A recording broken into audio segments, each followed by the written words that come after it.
La fibrodysplasie ossifiante progressive est une affection rare d'origine génétique. Caractérisée par le fait que les muscles, ligaments et tendons s'ossifient progressivement.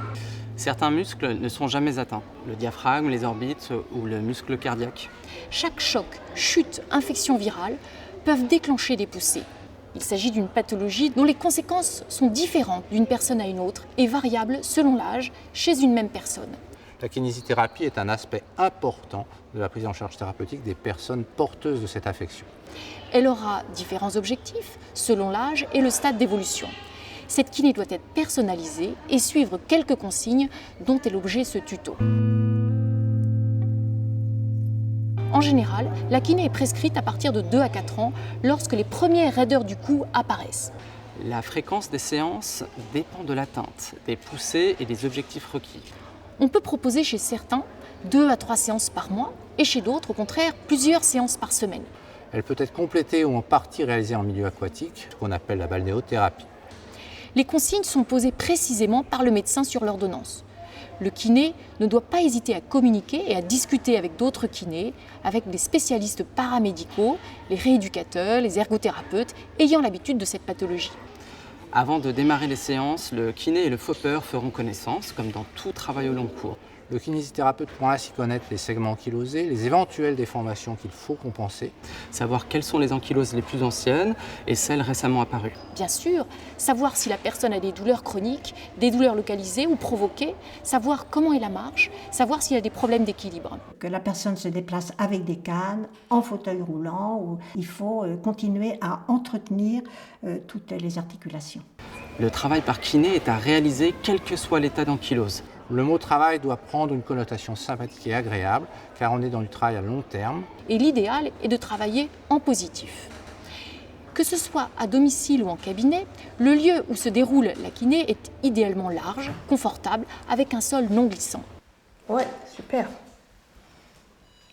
Abduction de hanche. On va donner des termes, ça fait classe. Et on relâche. Il s'agit d'une kiné en douceur, par un travail actif, simple, en séance courte, personnalisée, pas de travail en série. Les séances doivent être non fatigantes. Il ne faut pas aller au-delà des amplitudes, ne jamais forcer. Il faut surtout travailler à garder les amplitudes sans brutaliser de l'extérieur le segment de membre. Est-ce que ça fait du bien, Nicolas? Oui, ça me fait du bien là. Ça détend un peu? Oui. Il ne faut pas forcer, on y va tout en douceur et sans faire mal. C'est vraiment ça qui est important. Le but, c'est de garder l'amplitude, mais surtout pas d'essayer de gagner. Ça, c'est pas possible. Chez le jeune enfant, le travail visera à limiter la limitation du cou et la possible tendance à la flexion antérieure du tronc qui peut s'installer précocement. Il pourra se dérouler à travers des activités ludiques et des exercices pour mobiliser le cou. On voit que chez Alexandre, du fait de l'ossification, il y a une petite fermeture de l'angle inférieur droit. Et du coup, on va chercher à étirer. Alors, on écarte un petit peu les jambes. Voilà, on se met les genoux bien tendus. Et on vient se pencher pour venir toucher la main sans plier le genou. Voilà, c'est le haut du tronc. Bing, dong, ding, dong. Et hop, attention. Oh, impact. Au revoir. Bonjour, tu vas bien mon pote? Et là, tu le fais beaucoup mieux du coup. Dès très jeune, la proprioception est également à travailler régulièrement. Il s'agit de la perception profonde des différentes parties du corps. On cale bien les jambes, on regarde la balle. C'est un exercice qui est très important pour travailler d'une part la proprioception, l'équilibre sur les jambes, d'autre part la mobilité du cou, la mobilité des yeux, la mobilité de la tête, le regard latéral quand il va un peu sur le côté. Et évidemment, c'est motivant, on peut le faire en musique. 1, 2, 3, 4. Bravo! C'est excellent! Chez les patients FOP, où cette perception peut changer constamment à mesure que les enraidissements apparaissent, c'est tout ce travail autour des équilibres qui permet au corps de s'ajuster. Je te déstabilise, Julia. Tu tiens l'équilibre et je pousse le ballon. Ok. On lève une jambe. Je tiens le ballon, t'inquiète pas. Ferme les yeux. Et on relâche. Chez les enfants plus grands, on s'attachera aussi à travailler l'équilibre avec deux choses. Limiter d'abord le risque de chute en positionnant au mieux ses pieds. Voilà. Les yeux ouverts. On ferme les yeux.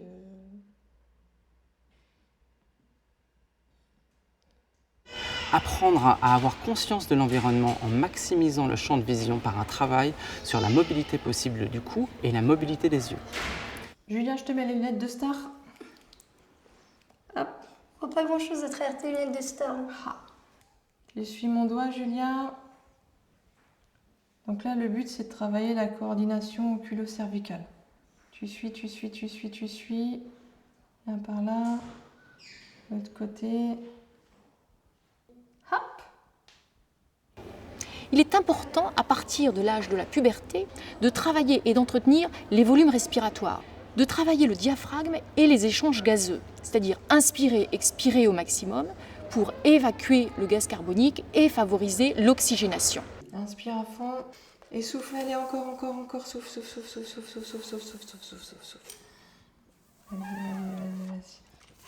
Voilà. On rappelle que le diaphragme n'est pas atteint, d'où l'importance de l'optimiser. Allez, on souffle 2 fois, on inspire et le plus vite et le plus rapide possible. Allez, encore, on inspire, tu souffles. Très bien. À l'âge de la puberté, souvent les enfants, on leur apprend à faire du bird, c'est un appareil pour développer les capacités respiratoires. Alors c'est pareil, il faut y aller tout doucement, il faut d'abord faut bien expliquer à l'enfant. Alors des fois ça peut être soit avec un masque, soit avec une petite pipette, quoi. Et puis il faut leur expliquer que tout ça c'est pour qu'ils puissent conserver une bonne capacité respiratoire. Chez l'adulte, on ne pourra que redire l'importance du travail progressif de lutte contre les déformations du tronc, notamment du dos. Si la personne peut encore, par exemple, s'incliner un peu sur le côté ou se pencher en avant, il faut encourager ces petits exercices, même s'il y a une toute petite amplitude, il faut quand même faire travailler cette petite amplitude.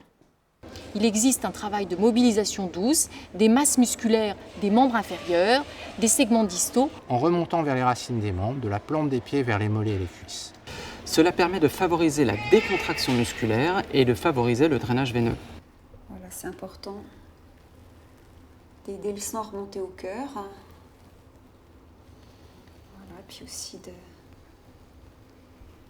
stimuler un peu les muscles du pied. On peut même associer un petit peu de mobilisation au massage pour intensifier le retour veineux. Voilà, très bien. Ça va ? Ça me détend une partie du pied et je sens que ça remonte un peu le long des jambes. C'est vrai qu'il y a quelques mois, ta peau a été très fragile avec des ulcères et que là, maintenant, ça y est, enfin, c'est refermé. Donc, maintenant que c'est refermé, il faut vraiment stimuler ça pour pas que ça revienne, quoi.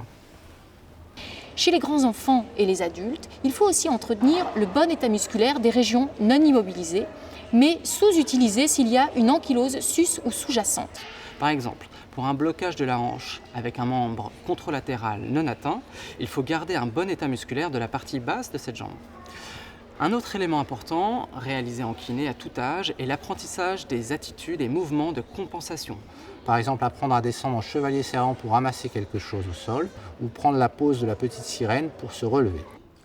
Donc il s'agit pour le chevalier d'aller chercher l'objet à terre tout doucement. Plus il le fait doucement, plus l'exercice est difficile, et de se relever pour offrir cet objet à sa princesse préférée. Donc, à partir d'une position de chute au sol ou autre, on va devoir lui apprendre à se dégager à partir d'une position dite de la petite sirène, où il va se redresser d'abord sur le côté, les deux jambes permettant de stabiliser, de pouvoir libérer un des membres si jamais il était gêné, tourner tout doucement vers le côté, se redresser, pouvoir passer en position quadrupédique éventuellement, suivant l'amplitude qu'il pourra avoir, et ensuite pouvoir passer à une position du chevalier servant et se redresser. Donc c'est une position de dégagement au sol. La plupart des exercices que vous avez vus dans ce tuto font travailler plusieurs aspects à la fois. Il est important d'adapter le travail du kiné pendant les poussées inflammatoires douloureuses. Parfois, lorsque la poussée est très douloureuse, on peut ne pas faire de kinésithérapie pendant quelques jours. quand c'est douloureux, je ne force pas. Des fois, c'est repos, d'ailleurs, on ne voit pas la personne. Et puis, toujours rassurer en lui disant que, bon, c'est peut-être un mauvais moment, mais ça va passer, et puis ça va repartir. Mais assez vite, il faut reprendre, après prise d'antalgiques et d'anti-inflammatoires. Le kiné peut faire pendant les poussées un travail de détente, de réassurance et de préservation de la mobilité dans la région atteinte. Alors, on va commencer par lever un petit peu le bras, d'accord? On y va tout doucement. Voilà, très bien. Et on redescend. Ah là, ce que tu m'as fait, ça fait trop du bien. Ah, super. Ça détend les muscles un peu. Allez, on remonte le bras. On insiste sur le fait que la séance de kiné ne doit pas renforcer la douleur. Dès que la période très inflammatoire diminue, après 2 à 8 jours selon la durée, la kinésithérapie doit faire travailler les amplitudes articulaires doucement. Par petits mouvements de rotation ou d'extension-flexion selon la localisation. Si besoin, on peut proposer la prise d'antalgique en petite dose avant la séance. Quel que soit l'état d'ankylose de la personne, il faut continuer, ça c'est très très important, il faut continuer à entretenir les amplitudes articulaires. Il faut toujours garder ce qui est là, quoi. C'est ça qui est important, ne jamais se décourager. On écarte. On tient un petit peu. Et tu rapproches. Ok. On fait un peu les rotations. Alors. Ouais. On va tourner. Voilà, doucement le bras vers moi. Très bien. Et tu reviens. Vas-y, tourne. C'est bon là, ça va? Oui, c'est bon. Tu m'arrêtes hein, si ça fait mal. Hein. Oui, oui, je le dis. Parce que c'est pas utile. Et tu relâches. Il faut que la kiné soit conviviale et puis que le patient il reparte de sa séance un petit peu le cœur un peu réchauffé. L'auto-éducation et le relais avec les parents est également très important. Pensez à envisager avec les parents et ou le patient des exercices pour prolonger le travail à la maison. Et pourquoi pas en s'amusant, en utilisant de la musique, des rythmes. Pour siffler, chanter ou danser. Soyez sûrs, j'en suis fière, j'ai la courage dans le cathéter d'être avec vous ce soir. J'ai le cœur qui pétille, Mimi serre-nous à boire. On a les yeux qui brillent. Papaya, paya, papa, paya, paya, papa, papaya, paya, papa, paya, paya, papa, paya, paya, papa, paya, paya, papa, paya, paya, papa, paya, paya, papa.